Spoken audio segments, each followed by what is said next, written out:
Hello everybody, this is Bill Elsey with Wines.com. I have two very special guests in the house today. This is Master Sommelier Craig Collins and Master Sommelier Devon Broglie. And today we were just going to kind of drinking a little bit of wine and having a discussion about kind of the rating systems and wine critics and everything in general, but specifically Robert Parker and the influence that he's had on the wine industry. So can be kind of a polarizing topic for people. Whenever you guys think of wine critics, or specifically Robert Parker, what comes to mind? Anybody can kind of lead off. I mean, I know it's a vague... Well, for me, I mean, Robert Parker is certainly has been the most powerful figure, the most powerful critic of wines, I think, that we've seen in our lifetimes, for sure. Mm-hmm. One of the most influential people in the wine world in the past 25, 30 years, I would say. Yeah. I will say that scores specifically, I kind of have a love-hate relationship. When it comes to the professional side of my business, there is no question that scores are wonderful. Scores sell a lot of wine.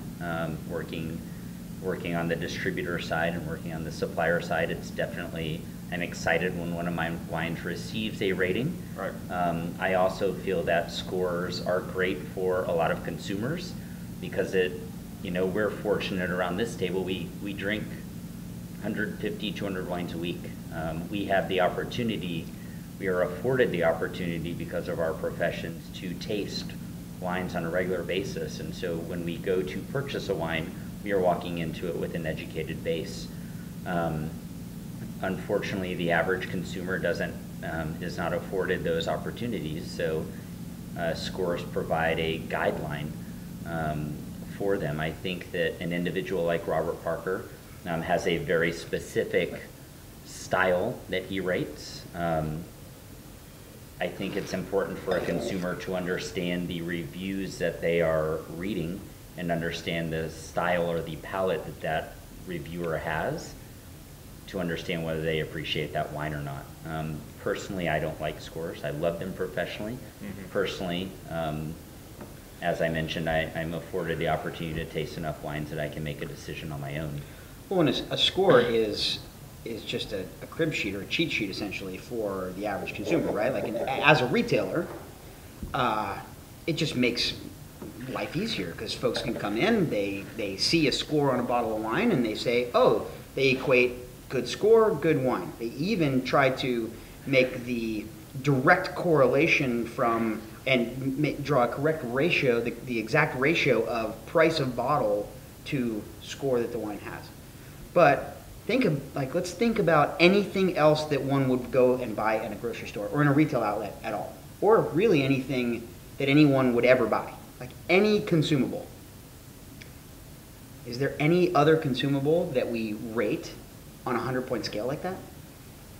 Like, that we actually say is a Mercedes certain score and a Volkswagen is there are is things like score? Consumer reviews. If you're looking to buy a new laptop computer, yeah, you go to consumer reviews. I don't have any knowledge of technology, so I go to consumer reviews and I take another expert's opinion on that matter, and I don't feel like Robert Parker is any different than that. No, but like a score, a numeric score. Certainly.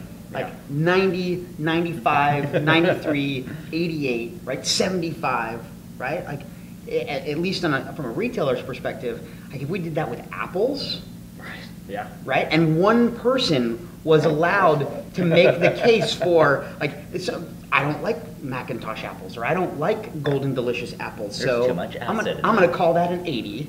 I love a Honeycrisp apple, so I'm going to call that a 95, right? So, like, that I think is that's the whatever you want to call it, the devil's game, the double-edged sword. That's the issue. Like, it makes it easier for us, right? But as you're saying, especially with any critic, with any scoring system, there's going to be flaws. But whenever we're talking with wine critics specifically, we're talking about one person's palate for the most part, actually establishing the score. And no matter how unbiased that person attempts to be, or ethical that person attempts to be, right? And no matter how many disclaimers that one puts out there as to this is my opinion, this is what I think, When it's simply one person's opinion, it's going to be difficult. It's going to be difficult to have an unbiased and completely.